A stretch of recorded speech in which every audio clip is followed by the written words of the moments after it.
Hechos 22, versículos 17 al 21. Narra un episodio personal del apóstol Pablo. Lo quieren matar. Él ya recordó quién era. Él dio su testimonio en los versículos pasados. Y ahora en estos versículos, él recuerda que en su conversión, cuando el Señor lo envió, él recordó su pasado. Y yo les pregunto a ustedes, ¿el pasado importa? ¿Qué opina Jenicita? ¿El pasado importa? No lo escuché. No sabría. Depende del pasado, ¿no? Si dice mentiras pequeñitas, no importa. Si es un gran mentiroso, ¿importaría? ¿Importa el pasado de una persona que le guste decir mentiras, calumniar a los demás, ofender a los demás? ¿O alguien que vaya y haya matado personas en serie?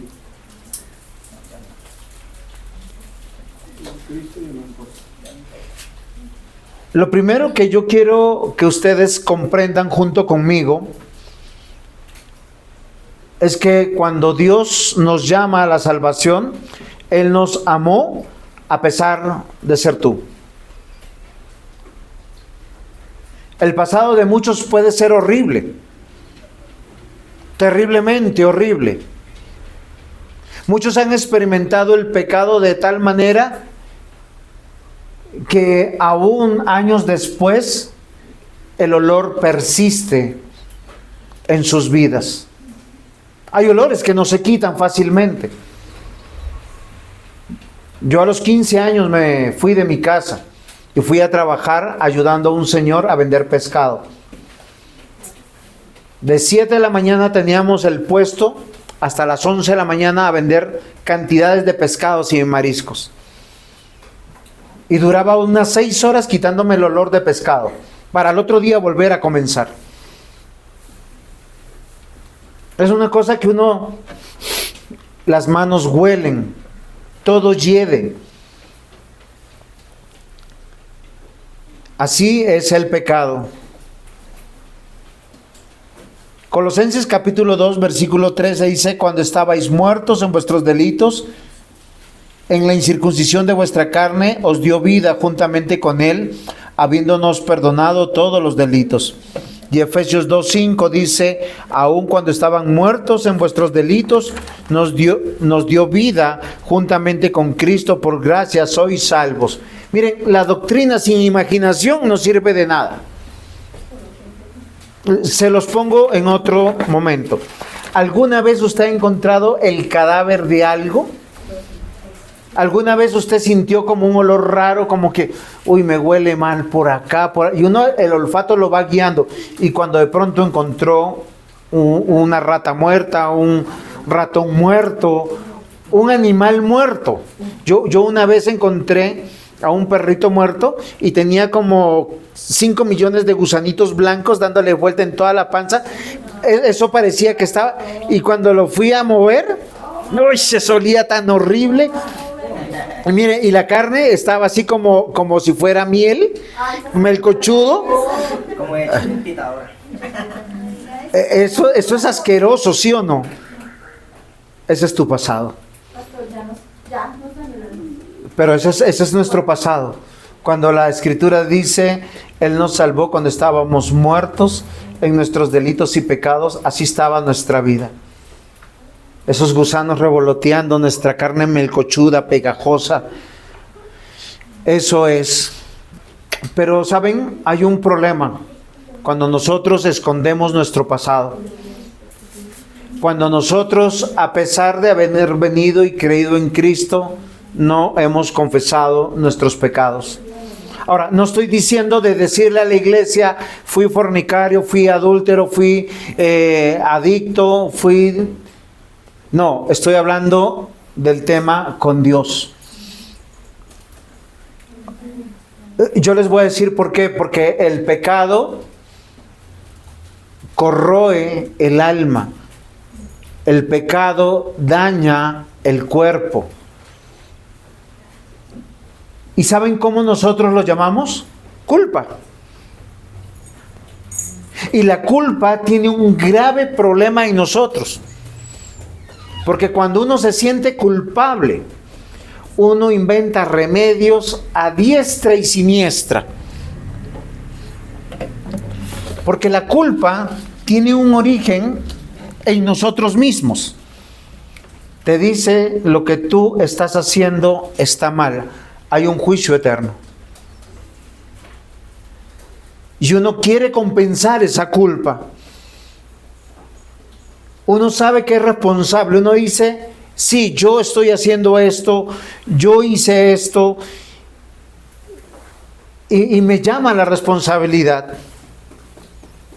Y sale a la luz algo que Dios grabó en el corazón del ser humano, que tiene que ver con su palabra, con lo que es correcto. Dense cuenta que el adúltero nunca dice: mi amor, me enamoré de otra, me gusta otra, estoy pensando en otra. Todo lo contrario, la está besando, la está mirando, la está acompañando y se la está imaginando a la otra. Y se siente culpa.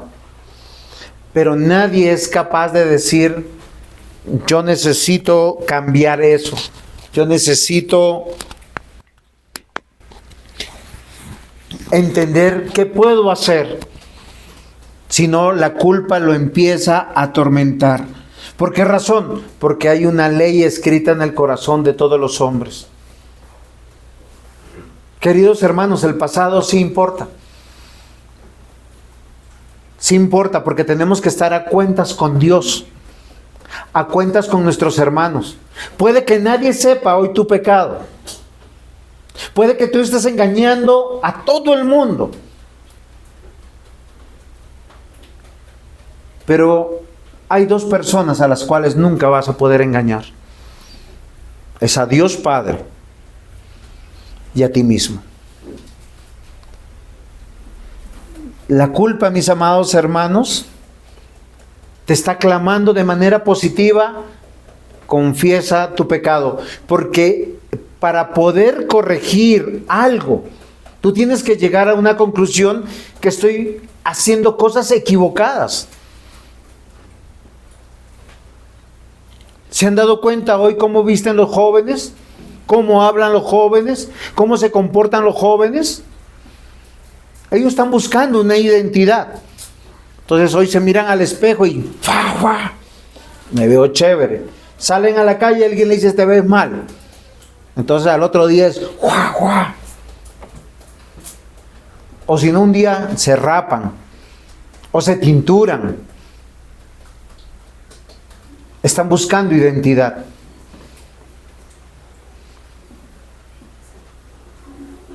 Ellos viven queriendo buscar la aprobación de los demás. Y viven con una culpa de querer agradar a los demás. ¿Cuántas cosas ustedes han hecho por culpa? Ofendí a mi mamá, entonces hoy llego temprano, no quiero ir. A sus amigos les dicen: no voy, es que no estoy bien en casa.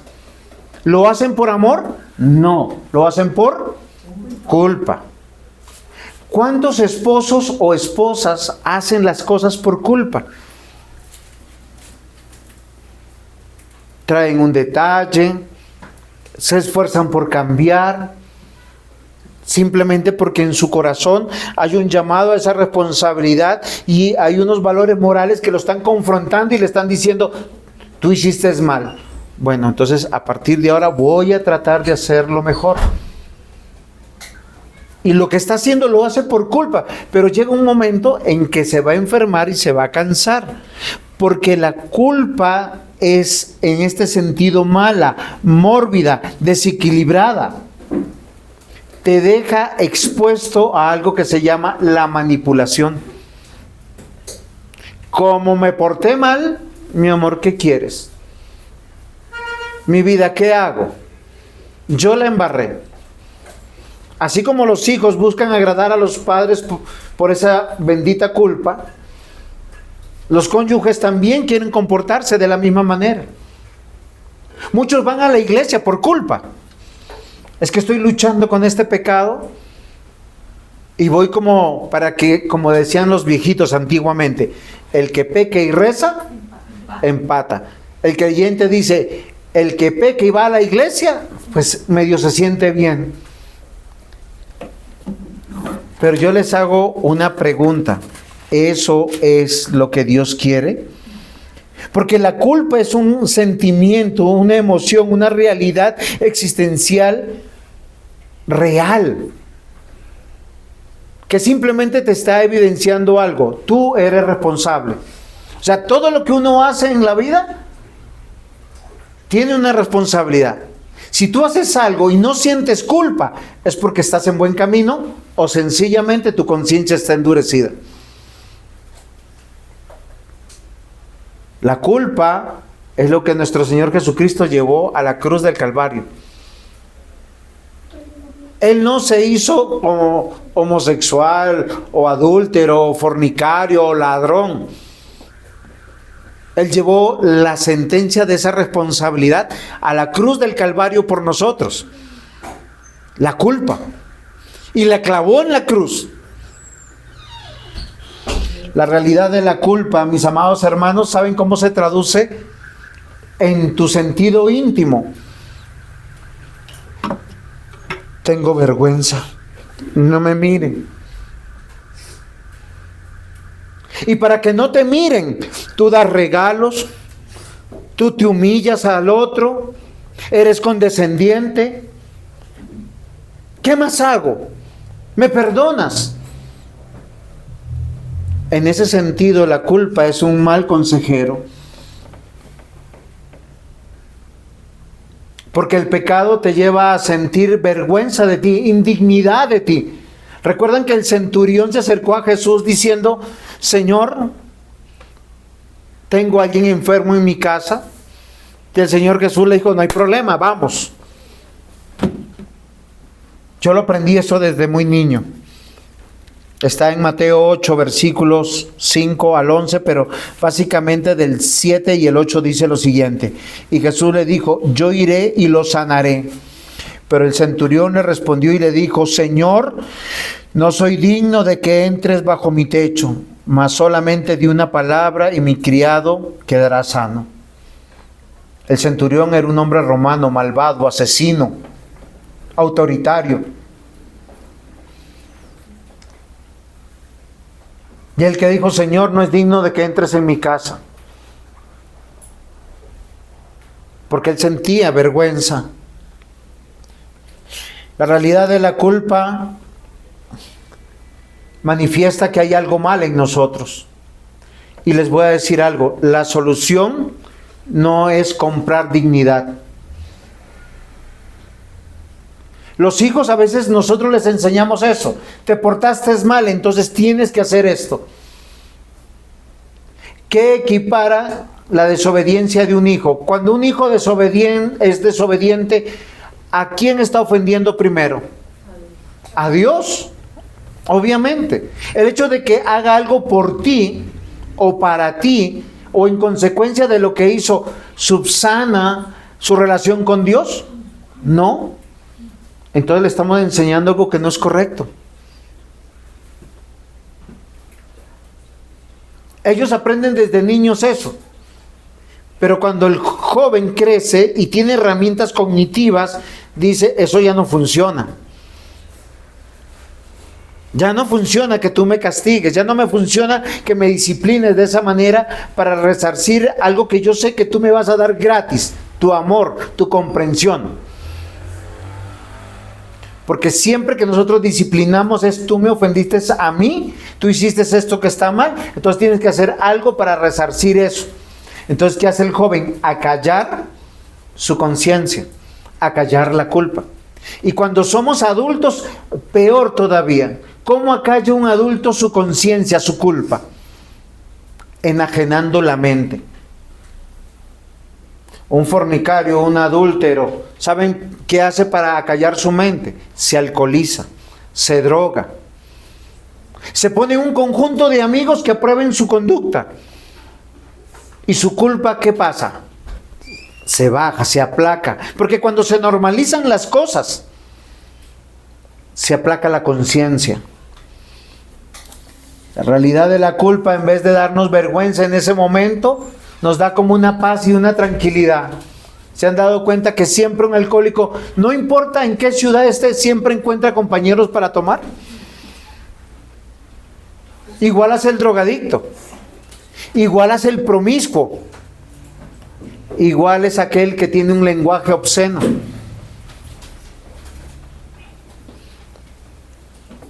Queridos hermanos, yo les voy a decir algo. Dios quiere que hoy encuentres el perdón y restauración. Pablo lo entendió y reveló públicamente algo que posiblemente deseaba confesar y ser restaurado y ser feliz. Yo no sé cuánto tiempo a Pablo le había perseguido el rostro de Esteban. ¿Se acuerdan?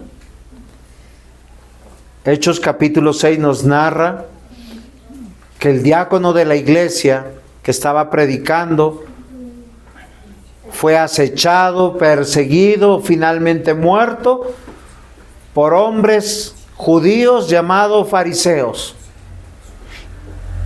Y poco tiempo después nosotros nos enteramos que esta turba lo lapidó,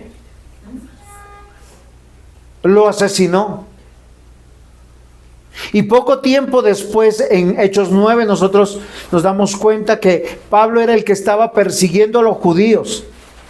Y ahora en Hechos 22 nos damos cuenta y nos va a contar Pablo un evento que pasó en Hechos 9, pero que lo recuerda en Hechos 22 porque lo están persiguiendo a él. Pero ¿cuánto tiempo él habrá recordado que él tenía los vestidos de Esteban? ¿Qué significa eso? Que habían desnudado a Esteban.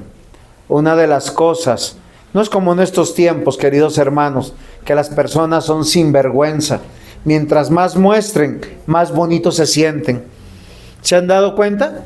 La que tiene las nalgas grandes, muestra las nalgas. La que tiene los pechos grandes, muestra los pechos grandes. La que tiene la cintura bonita, quiere mostrar la cintura bonita. ¿Tiene vergüenza? No. En los tiempos de Jesús, ¿qué sí hacía? Todo el mundo sentía vergüenza. Su dignidad era, no me miren. Yo me estoy guardando para alguien especial que sí va a ver mi desnudez, a la cual es mi regalo más precioso. Es que nosotros no somos un producto que estemos ofreciendo. Hoy la gente es sinvergüenza, habla como quiere, dice lo que quiere, se comporta como quiere. De hecho, hoy la gran mayoría de la sociedad premia la estupidez y la tontería. ¿Cuántos likes tienen las personas que están haciendo tonterías en YouTube, Instagram, Quai, los shots de YouTube? Y la gente pierde tiempo con eso. Y cosas que son vergonzosas, a la gente hoy le da me gusta. ¿Tienen culpa? No, la Biblia dice que está cauterizada su conciencia. Amados hermanos, tal vez hoy Dios quiere que hoy tú encuentres el perdón y la restauración. Pablo entendió y lo que reveló públicamente es algo que deseaba confesar y ser restaurado y ser feliz. ¿Saben cuál es el título de la predicación? Mi confesión. Hasta que tú no confieses al Señor que lo que estás haciendo, lo que estás viviendo es pecado, tú vas a pensar que es un accidente en tu vida. ¿Saben cómo yo lo he entendido? Que muchas personas me dicen, soy así. He escuchado personas que son chismosas y ¿saben qué te dicen? Es que yo soy sincero o sincera.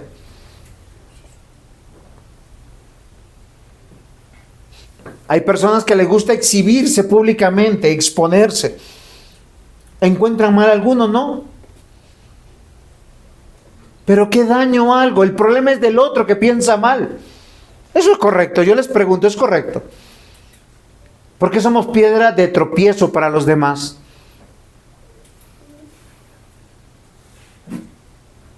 Tal vez hoy tenemos que empezar a pensar qué hay en mi vida que le tengo que confesar a Dios para hacerme responsable. Y cuando usted es responsable, usted va a buscar cambiar. Si usted no busca cambiar, si usted no busca reflexionar sobre su vida, ¿sabe qué va a hacer? Va a normalizar lo que está mal. Va a pensar y va a decir, pero yo nací así. Hoy en día se dice, no, el hombre que se cree mujer dice, yo nací así. Si nació así es que Dios se equivocó. Nadie nace así. Es imposible nacer así. Porque el cerebro de una mujer le lleva a todo su cuerpo a sentir y pensar como mujer. Solo piensen en Riley, está embarazada. Cuando su cuerpo se enteró que hay un bebé en el vientre de Riley, ¿sabe qué dijo? Tenemos que empezar a acomodarnos. El cuerpo de la mujer es el único cuerpo que tiene la sabiduría y la capacidad para hacer espacio a alguien que totalmente es extraño, un nuevo ser. Se abren las caderas, se acomoda el hígado, se acomoda el estómago, se acomodan los intestinos, se acomoda la piel de la mujer en el abdomen es extremadamente elástica. Sí, hay hombres panzones, no se preocupen, yo soy uno de ellos. Pero panzones como una mujer embarazada, Dios mío. Todo el sistema reproductor se prepara para poder dar a luz esa criatura. El cerebro de la mujer instruye a las glándulas mamarias para prepararse para lactar, para proteger una vida por encima de la propia vida de la madre. ¿Se han dado cuenta? El bebé está bien, pero la mamá a veces está desnutrida. El bebé está bien, pero la mamá puede estar en preclancia. Y uno dice, ¿cómo así? Porque el cerebro y el cuerpo es uno solo. Queridos hermanos, nosotros somos uno solo delante de Dios. Y cuando vivimos en pecado y normalizamos el pecado, pueden estar pasando dos cosas. Una, si usted es cristiano, va a empezar a enfermar. Trasnocha, no duerme. Se gana enfermedades que solo por esa preocupación tiene. Porque sabe que usted está mal delante de Dios. No importa delante de los demás. Los demás pueden estar tranquilos, lo pueden querer, pero uno no duerme, no descansa. Ahora, si usted no siente nada y está pecando y ve normal su pecado, pues su conciencia está endurecida. Mi confesión, punto 1, me humilla. El humillarnos es reconocer, es hacerse responsable. ¿Saben? Habrían matrimonios más sanos, amistades más sanas, relación de padres con hijos más sanas, cuando nosotros nos apersonamos responsablemente de lo que hemos hecho y entendemos que solo en la fe de Cristo podemos ser restaurados. Mi amor, ayúdame. Este es mi pecado. En esto estoy luchando. Papá, mamá, ayúdame. Corrígeme. Porque yo lo veo normal. El humillarnos es reconocer que yo pequé. Y no es responsabilizar a nadie de mi mala conducta. ¿Saben? Es todo lo contrario, ser libre de la culpa. ¿Cuántas veces ustedes han hecho cosas por culpa? Cuéntenme. ¿Han pensado? ¿Han soportado ser humillados, maltratados? El esposo o la esposa que se alcoholizó, la embarró y al otro día, ¡uy, qué vergüenza! Los hijos cuando se portan mal al otro día, ¿cómo sabe uno como papá que hicieron algo malo? Ordenaron su cuarto, se portaron bien, hicieron su tarea, todo está bien. Y uno dice, cuando no es así el hijo, uno dice, algo anda mal. Algo hizo. Queridos hermanos, La culpa es el altoparlante de que nosotros tenemos que buscar ser restaurados, ser aliviados, ser perdonados, estar arreglados. Y nuevamente pensemos en Pablo. Pablo, ¿cuánto tiempo vivió con el rostro de Esteban? Porque la Biblia dice que el rostro de Esteban relucía frente a las pedradas, estaba de rodillas y su clamor es: Señor, no les tomes en cuenta este pecado. Yo no sé si lo impactante es eso, el otro abrazando, siendo responsable de ese asesinato. En la paz que murió Esteban, turbando y atormentando la conciencia de Pablo. Porque Pablo era cómplice de asesinato. Zacarías capítulo 1 versículo 3. Dile pues, así ha dicho Jehová de los ejércitos: volveos a mí, dice Jehová de los ejércitos, y yo me volveré a vosotros, ha dicho Jehová de los ejércitos. Cuando uno peca, el menor de nuestros problemas son las personas. Pero la culpa, uno siente culpa para con las personas y no para con el que de verdad me puede restaurar. Y es con Dios. Y muchas veces en nuestra vida hemos pasado por alto muchas cosas y tenemos pecados escondidos. Cosas que hemos hecho y que nadie sabe. Y que necesitamos, Señor, decirle: mire, Señor, o fui ladrón, o fui adúltero, o infiel, desleal, no sé. El Señor pide: volveos a mí y yo me volveré a vosotros. Santiago 4:8, acercaos a Dios y Él se acercará a vosotros. Limpiar vuestras manos, pecadores, y vosotros los de doble ánimo, purificad vuestros corazones. ¿Qué hace el pecado en nosotros? Nos pone de doble ánimo. ¿Por qué razón? Porque queremos comprar la dignidad a través de regalos, a través de acciones asertivas, positivas, lo que te dice la psicología. Empodérate, nadie te tiene que quitar tu paz. Acéptate que tú lo hiciste mal, perdónate tú. Pero el cristianismo, la palabra de Dios, dice algo totalmente diferente. Esta hermosa palabra dice que cuando uno peca, peca contra Dios. Y cuando usted reconoce que es pecador, que está ofendiendo a Dios, usted se tiene que humillar. Usted tiene que humillarse ante el Señor. Bajar su rostro hasta los pies de Cristo, su cara hasta la tierra. Hoy reflexionamos sobre reconocer nuestros pecados. Y eso, ¿sabe qué significa? Buscar la voluntad de Dios. La aceptación de su soberanía, la aceptación de que Él tiene un plan para nuestra vida mejor. No es como yo quiero, como a mí me gusta. Santiago 4:10 nos dice que los creyentes deben humillarse ante Dios para acercarse a Él y recibir su gracia, su perdón.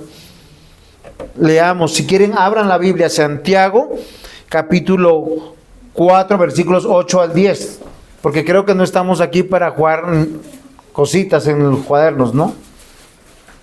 Santiago capítulo 4, versículos 8 al 10. ¿Quién te puede convencer de pecado? Dice el Espíritu Santo. Pero el que te convence de pecado no te deja con la culpa. Te dice: tú tienes que estar sanado. Acercaos, ¿a quién dice ahí? A Dios. Y Él se acercará a vosotros. Lo interesante del pecado es que, miren, por eso muchos abandonan la iglesia. Yo no quiero volver a la iglesia. Conocen de Dios, creen en Dios, pero saben que su vida está en contra de Dios, que sus decisiones están mal, sus amigos no son los que tienen que ser. Entonces, ¿cuál es la decisión de aquel que es inexperto, que es inmaduro? Es acallar la conciencia, acallar la culpa. Por eso el que está pecando y está inmerso en su pecado, lo primero que hace es dejar de leer. Lo segundo, de orar. Y lo tercero, deja de congregarse. Y busca acallar su conciencia, alcoholizándose, distrayéndose en otras cosas. A veces cosas que no son ni siquiera en sí mismas malas. Viaja, se distrae, va donde la familia, porque no quiere escuchar que es pecador, porque ser pecador te humilla. Y acá dice, acercaos a Dios y Él se acercará a vosotros. Pecadores, limpiad las manos, y vosotros los de doble ánimo. ¿Por qué de doble ánimo? Porque cuando ya sintió que acalló su conciencia y busca de Dios y se alegra de estar en Dios y escucha la palabra y le recuerdan que es pecador, otra vez se desanima. Pero ¿cuál es el problema del que está en ese doble ánimo? Es que nunca se arrepiente, nunca se restaura, no cambia. Solo se pone el disfraz de ser cristiano para sentirse bendecido. Dice, afligíos y lamentad y llorad. Vuestra risa se convierta en lloro y vuestro gozo en tristeza. Humillaos delante del Señor y Él os exaltará. Yo quiero decirte, no sigas por la conducta de comprar la dignidad de nadie. Tú puedes comprar la dignidad frente a tus hijos, llenarlos de regalos, de cosas, para calmar tu culpa. Yo he visto mucho, es que no soy buen padre. Y los hijos aprovechan, papito, ¿me compras? Papito, ¿me llevas? Papito, ¿gastamos? Y el papá, hágale. ¿Por qué? Porque tengo culpa. Se enferma él, se enferma el bolsillo. Hay esposas que son especialistas en eso. Te perdono, pero ¿me llevas hoy al centro comercial? Allá comemos, allá compramos, y allá nos contentamos. En la iglesia venimos, ofrendamos, pero seguimos en nuestras propias vidas. Acá el Señor dice en su palabra, humillaos delante del Señor y Él os exaltará. No es suficiente saber quiénes somos. Soy pecador, tú y yo sabemos que somos pecadores, sabemos de nuestro testimonio pasado, sabemos lo que hicimos en silencio. Y muchas veces la culpa nos lleva a hacer cosas para calmar nuestra conciencia. Hoy necesitamos ser restaurados y ser sanados para encontrar el gozo de hacer las cosas para Dios. Por años, mis amados hermanos, yo calmaba mi conciencia de esa manera, como una especie de penitencia y castigo. Soy el primero en llegar, yo barro, yo hago, porque no entendía el perdón de Dios, porque no entendía la restauración de Dios. Quería comprar la paz con Dios haciendo cosas, sin entender el evangelio del Señor. Hasta cuando encontré que el confesar mis pecados al Señor y pedirle que me cambie, que me restaure, porque una de las cosas del fariseo, del hipócrita, del religioso, es eso. Quiere agradar a Dios, pero no quiere cambiar. No toma las medidas para cambiar. Oiga, si usted no cambia de sus amigos, si no cambia de sus decisiones, si no cambia de hacer lo que está haciendo hasta hoy, va a seguir en lo mismo, lleno de culpa, enfermo.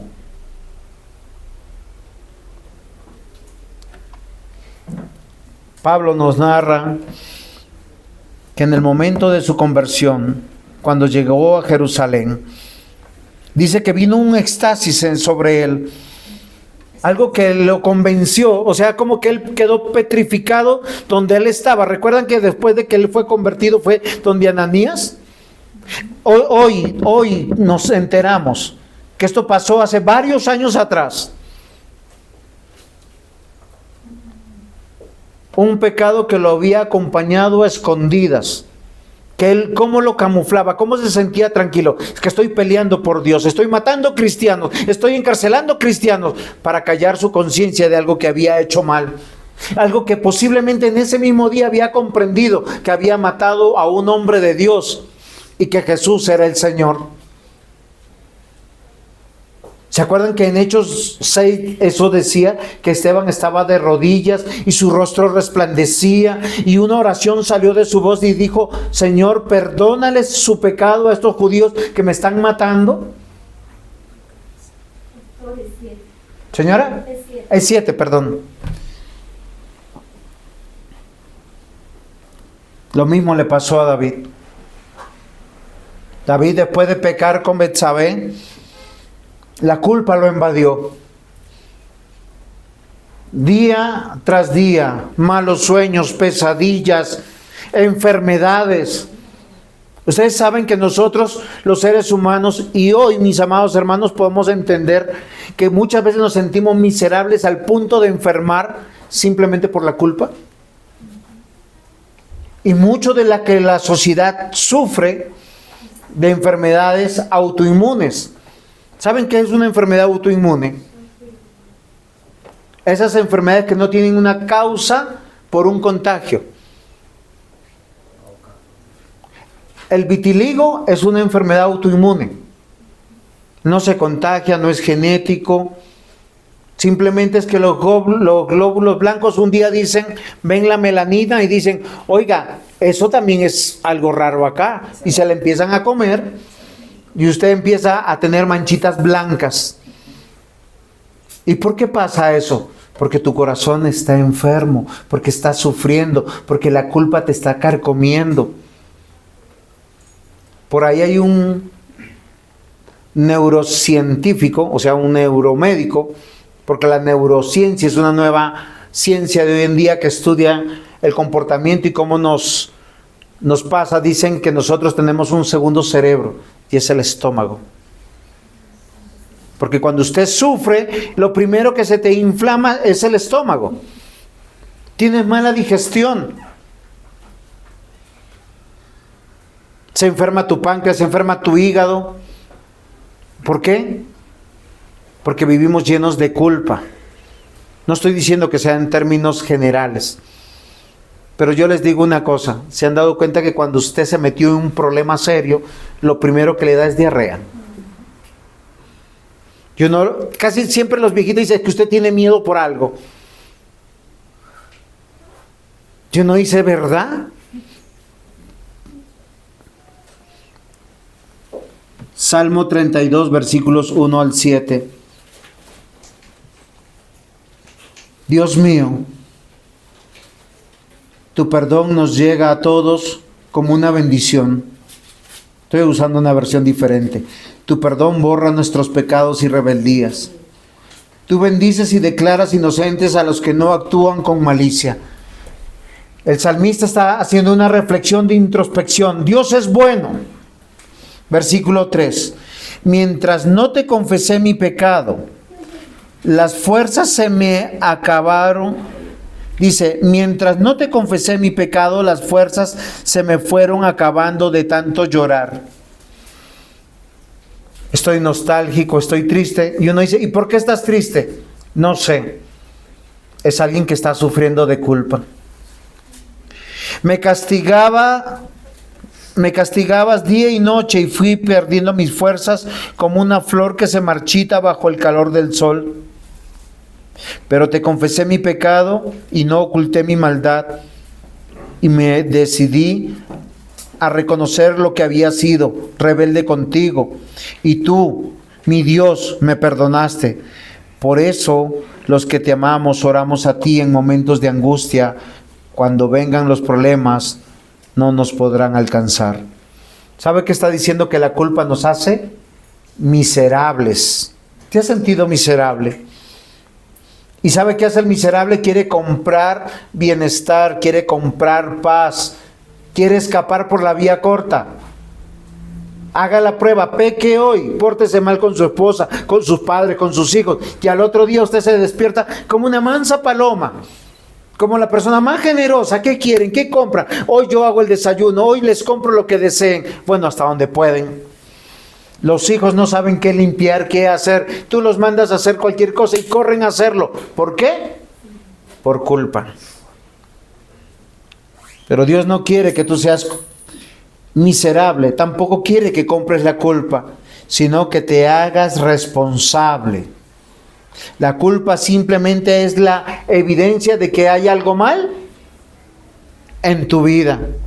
Primera de Juan 1, 8 al 10 dice: si decimos que no tenemos pecado, nos engañamos a nosotros mismos y la verdad no está en nosotros. Si confesamos nuestros pecados, Él es fiel y justo para perdonar nuestros pecados y limpiarnos de nuestra maldad. Si decimos que no hemos pecado, le hacemos mentiroso y su palabra no está en nosotros. Hoy yo los quiero llamar a eso, a buscar nuestra reconciliación y sanación con Dios. ¿Para qué? Para que no estés comprando dignidad.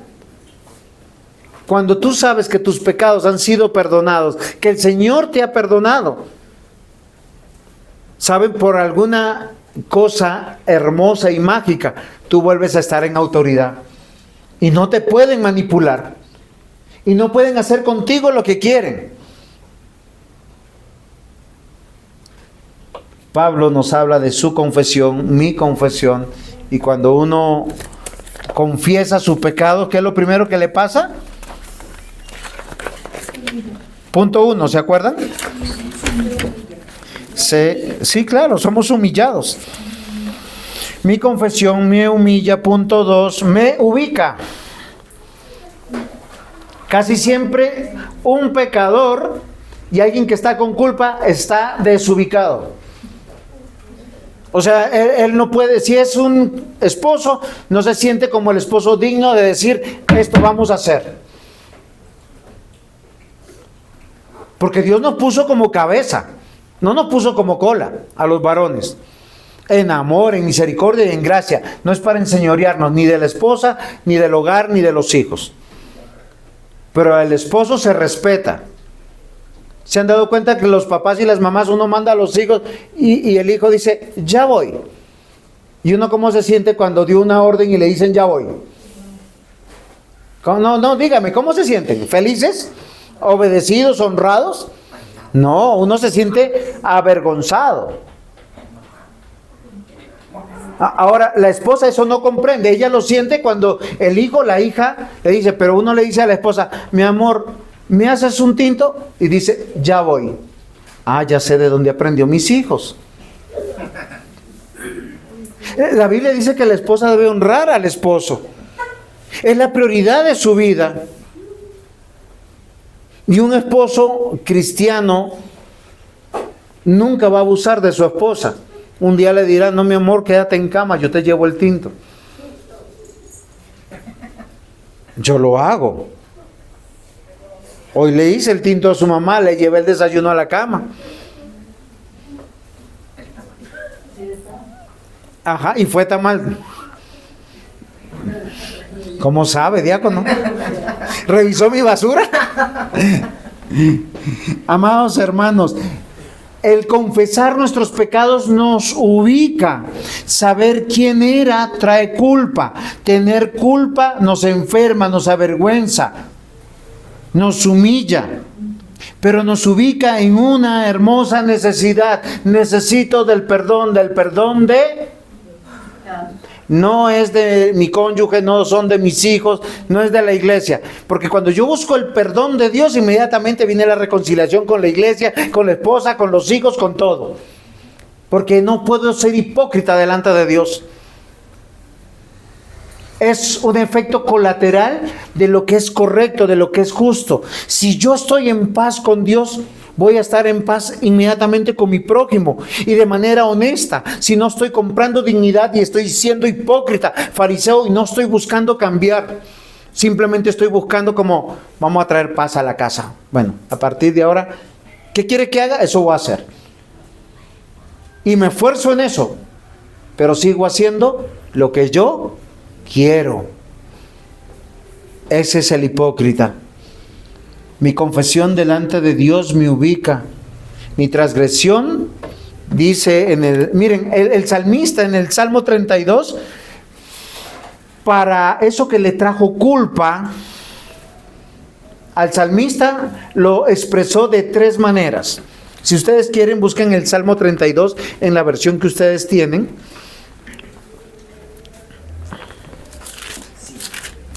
Y dice aquí, bienaventurado aquel cuya transgresión ha sido cubierta. ¿Cómo ve su pecado? Como una transgresión. ¿Qué es una transgresión? Una rebelión abierta. Dense cuenta los jóvenes. A usted no le gusta que se vistan de esta manera o se peinen de esta manera y abiertamente ellos se rebelan en contra de lo que tu indicación. ¿Lo ven mal o no? ¿Por qué? Es que a mí no me gusta. Deshonran a sus padres, pero ellos no ven que están deshonrando a Dios. En todo el sentido de la palabra. ¿Por qué? Porque ellos están creciendo y están siendo acompañados y se están desarrollando para encontrar una identidad. Dense cuenta que a los que les gusta el reggaetón se juntan con los reggaetoneros. Al que le gusta la salsa con los salseros. A los rockeros con los rockeros. ¿Y los cristianos qué escuchan? Salmos. Es la pregunta mía. Entonces, miren, el salmista dice: bienaventurado aquel cuya transgresión ha sido perdonado y cubierto su pecado.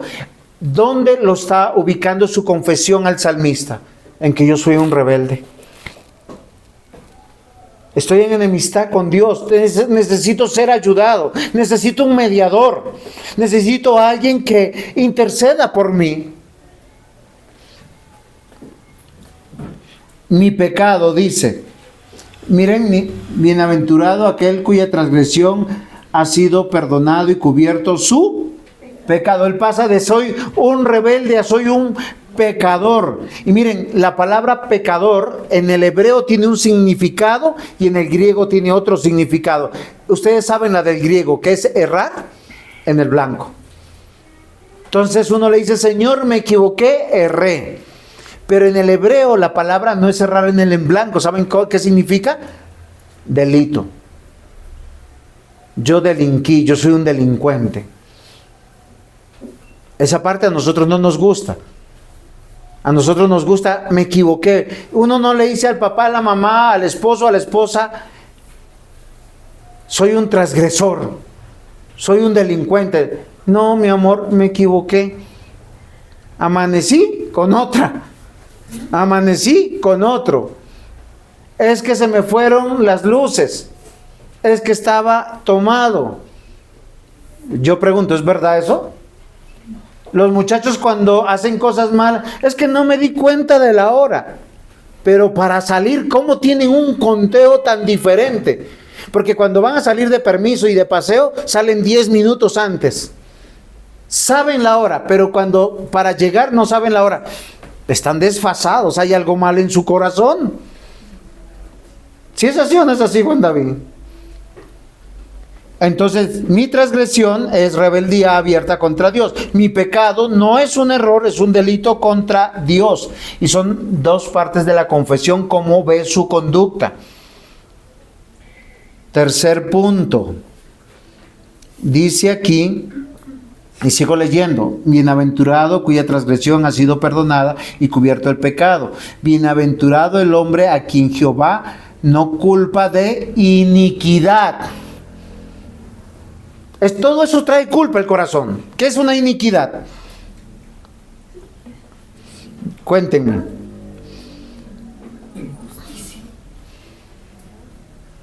Es injusticia. Que no fui responsable. Que hice maldad abiertamente. Queridos hermanos, el Señor Dios no quiere que tú arregles tus cosas con tu esposo, con tu esposa, con tus hijos, con tu prójimo, sino que las arregles con Él. ¿Hoy estás tú dispuesto a hacerlo? Porque es ahí donde comienza el cambio. ¿Cuántos pecados llevamos por años diciéndole: Señor, yo no puedo cambiar? Señor, mire, estoy adicto a esto, estoy esclavo de esto, no he podido cambiar. ¿Cómo cada domingo vienes y confiesas lo mismo? Y hoy debemos recordar, mis amados hermanos, que somos pecadores y que es por gracia que vivimos. ¿Saben que cuando uno confiesa al Señor sus pecados, uno se ubica inmediatamente?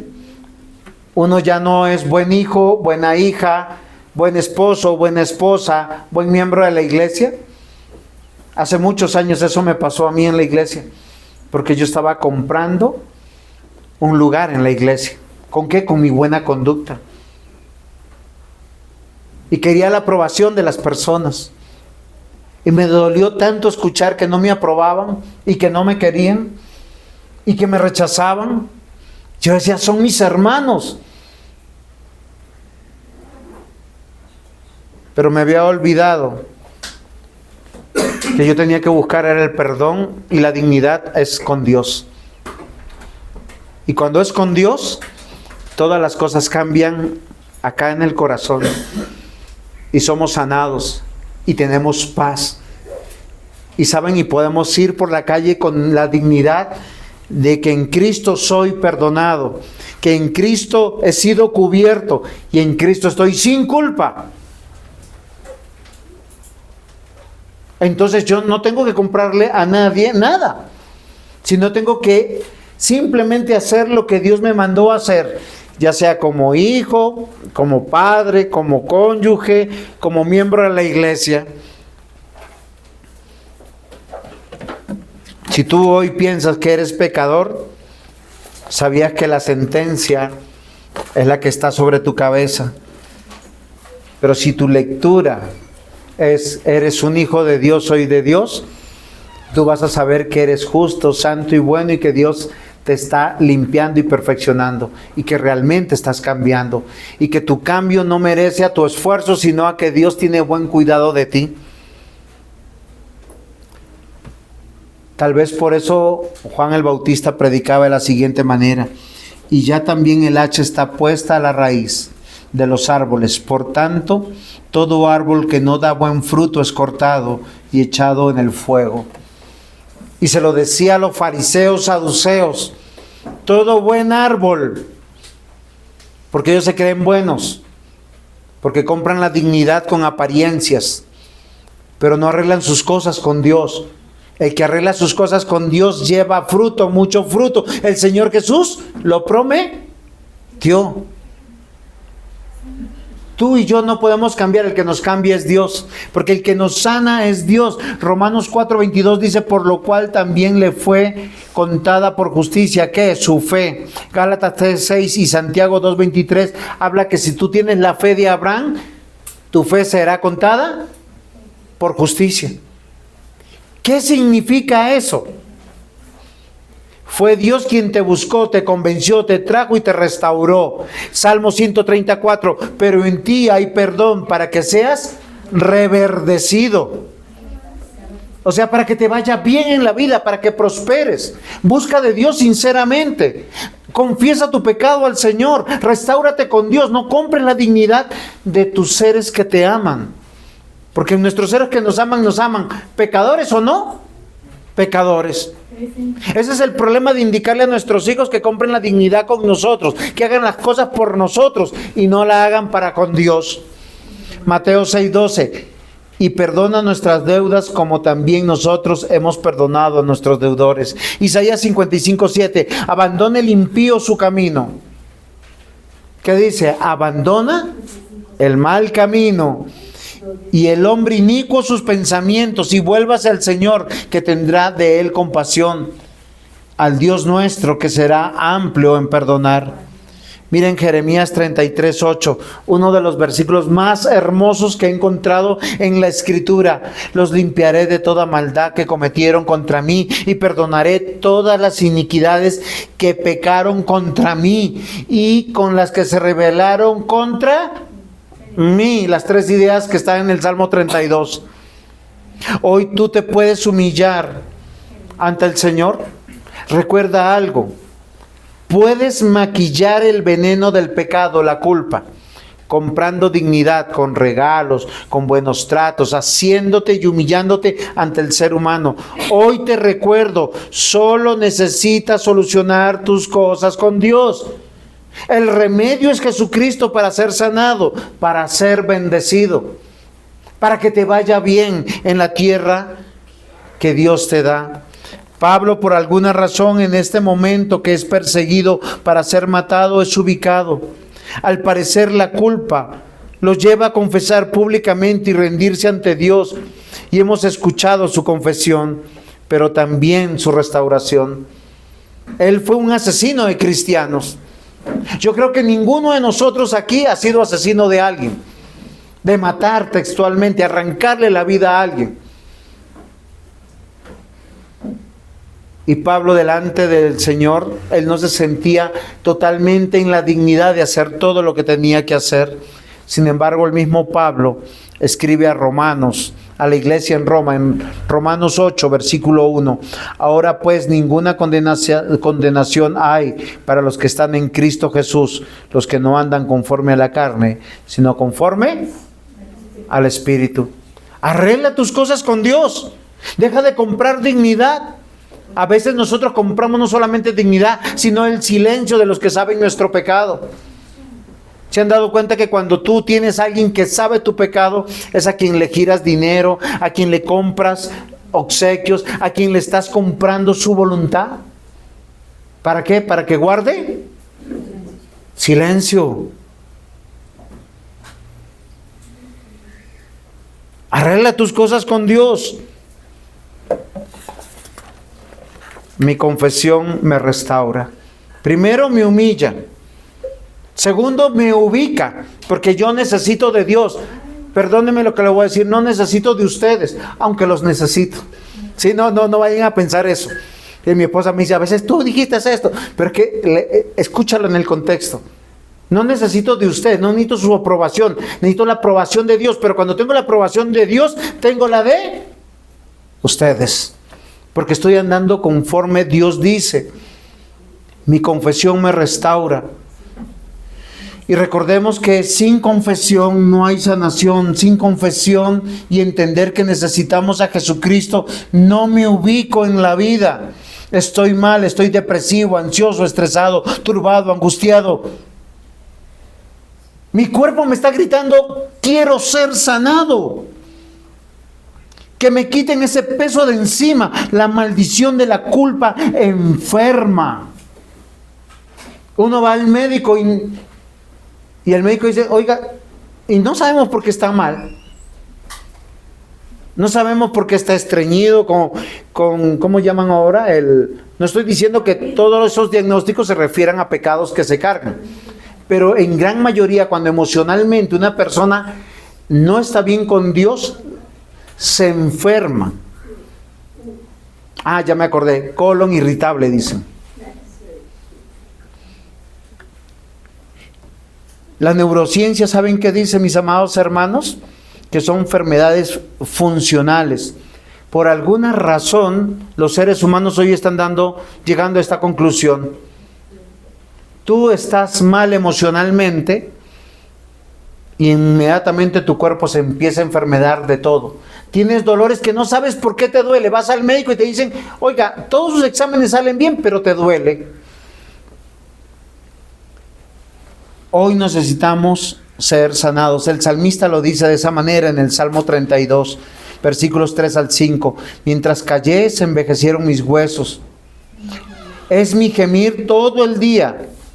O sea, como, me duele la cabeza, Yo he escuchado eso. Persona, ¿y por qué le duele la cabeza? Y después uno conversando voy a usar un caso que yo tengo, que estoy acompañando. Me duele la cabeza. ¿Y por qué le duele la cabeza? Es que mi pecado es que soy celoso y me airo por todo. Ok. Y es migrañoso todo el tiempo. Acá el salmista dice, mientras que callé, se envejecieron mis huesos. En mi gemir, o sea, en mi queja todo el día, de día y de noche. Se agravó sobre mí tu mano, se volvió mi verdor en sequedades de verano. Mi pecado te declaré y no encubrí mi iniquidad. Otra versión dice de la siguiente manera, mientras no te confesé mi pecado, las fuerzas me van abandonando de tanto llorar. Y siento que me castigas de día y de noche y voy perdiendo mis fuerzas. ¿Te has sentido así? Hoy yo te invito a que confíes en aquel que te puede perdonar. y que te puede restaurar. Isaías 43, 25. Miren lo que dice el Señor. Yo soy el que borro tus rebeliones por amor de mí mismo, y no me acordaré de tus pecados. Y cuando usted confiesa, yo no sé con qué pecado esté luchando y que usted no puede cambiar, se va a humillar, se va a ubicar, pero será restaurado. Dice, yo soy el que borro tus rebeliones. ¿Saben qué es borrar? Es verse justo. Ya pasó. Lo que eras ya no fue. Pablo ya no era un asesino. Pablo ahora es el que tiene el ministerio de la reconciliación y dice que Dios lo va a usar como instrumento para enviarlo a los gentiles a reconciliar. Ahora los que buscaba para matar, los busca para darles vida y vida eterna. Porque él tiene que estar tranquilo a pesar de que habrá matado y encarcelado a muchos. Porque es Dios que borra sus rebeliones. ¿Con quién arregló su problema Pablo? Con Dios. Él no fue a buscar a cada familiar, a cada cristiano. Ay, ¿me perdonas? Y venga, y te traje, mire, este regalito. ¿Se acuerdan que todo esto le metió en un problema? ¿Por qué? Porque él quiso comprar y agradar a los judíos con 4 ceremonias carísimas. Sí, es como cuando el esposo llega borracho, te trata mal, abusa de ti y al otro día te invita a pasear, a comer pollo y a pasarla rico. Y luego te dice, ¿quieres algo más, mi amor? ¿Qué te compro? ¿Y cómo se siente esa mujer? Comprada, estafada, manipulada. A veces a los hijos le hacemos de esa manera lo mismo. Pidan lo que quieran, tranquilos. ¿Y por qué? No, él está calmando su conciencia. Miqueas 7, 18 al 19. ¿Qué Dios como tú, que perdona la maldad y que olvida el pecado del remanente de su heredad? Si esto no te anima nada. Hoy tú le puedes decir al Señor, tal vez no hoy, ve a tu cuarto, tú dile, Señor, mira, acá está mi pecado, estoy luchando con esto, restáurame, cámbiame, límpiame. Si mi pecado fuera rojo como el carmesí, si fuera como la grana,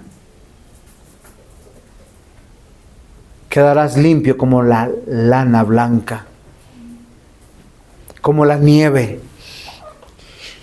¿Qué Dios como tú, que perdona la maldad y olvida el pecado del remanente de su heredad, no retuvo para siempre su enojo, porque se deleita en misericordia? Y acá yo te quiero dar una clave. Si nada te funciona en la vida, todos son pérdidas, te estás enfermando, no va bien, oiga, el Señor te está amando, su enojo está ahí, para que tú vuelvas tus ojos a aquel que te sana, aquel que te perdona.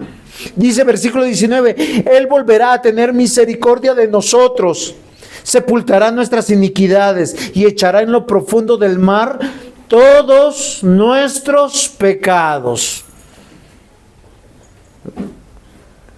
Oiga, solo con una confesión. Es que la confesión, tú no le puedes engañar a Dios.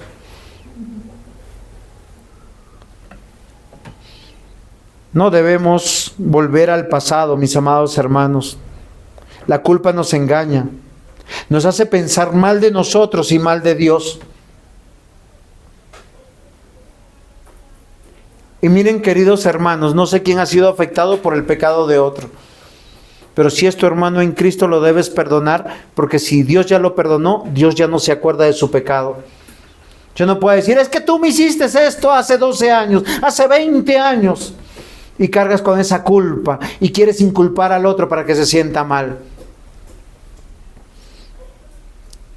Salmo 1 dice de la siguiente manera: bienaventurado el varón que no anduvo en consejo de malos, ni estuvo en camino de pecadores, ni en silla de escarnecedores se ha sentado. ¿Cómo te sientes? ¿Bienaventurado o cargado de la culpa? Porque uno se siente a veces tan culpable que se siente maniatado. No es un buen padre, no es un buen esposo, no es una buena madre, no es una buena esposa. ¿Por qué? Ay, es que mi pasado, es que yo hacía... Oiga, el Señor te ha perdonado todos tus pecados. Él no se acuerda más de eso. Ya fue el pasado. ¿Por qué te deja manipular por eso? Sé lo que Dios te mandó a hacer. Dice, bienaventurado el varón que no anduvo en consejo de malos. Eso solo se puede lograr en Cristo. Ni estuvo en camino de pecadores, ni en silla de escarnecedores se ha sentado, sino que en la ley de Jehová está su delicia, y en su ley medita de día y de noche. Será como árbol plantado junto a corrientes de agua, que da su fruto a su tiempo, su hoja no cae, y todo lo que hace prospera. Ahí está la clave del éxito. Los pecados de Saulo de Tarso son muy grandes y humanamente impagables. Sus pecados son tan horrorosos que traen culpa a su corazón, lo enferman. Lo que sana es saber que Dios nos haya perdonado y ser útiles para Él, ser restaurado, ser enviado en el amor, gracia y poder de Dios. Hoy yo no quiero que confíes en mi palabra. Yo no quiero que confíes en que tú puedes cambiar. Confía en aquel que prometió, aquel que comenzó una buena obra, la está perfeccionando. Miren cómo termina Hechos 22, 21, el versículo 21, no el capítulo 22, sino el 21. Pero me dijo, ve, porque yo te enviaré lejos a los gentiles. Pablo salió con una promesa de ser restaurado. No mires tu pasado. Él nunca más miró su pasado. De hecho, en esta multitud Él está diciendo, lo que ustedes están haciendo conmigo, yo ya lo hice. Y Él les quiere evitar el dolor de la culpa, porque muchos van a creer. Hoy quiero recordarte que debes abandonar la culpa. Arrepiéntete de corazón. Abraza el perdón de Dios para estar lleno del gozo y la paz del Señor. Nunca más pensarás que lo que pasa es por tu culpa. Nunca más tendrás que ser abusado por los demás pensando que debes pagar por tu pasado, comprar dignidad. Nunca más serás de aquellos que aceptarás el dolor, el maltrato, la humillación y decir, soy malo, lo estoy pagando. Lo que debes hacer es entender que si eres creyente y has confesado tus pecados, todos tus pecados han sido perdonados. Pero recuerda algo que dijo el Señor Jesús: ve y no peques más. Hoy, lleno del perdón de Dios, ora, canta al Señor. Sé un instrumento en las manos de Dios para otros. Disfruta del pacto eterno del Señor para consigo mismo, derramado en su pueblo, el cual te está limpiando, el cual te está quitando arruga, mancha, el cual te está blanqueando hasta el día del juicio final. Amén. Amén. Pongámonos en pie. Vamos a dar gracias al Señor.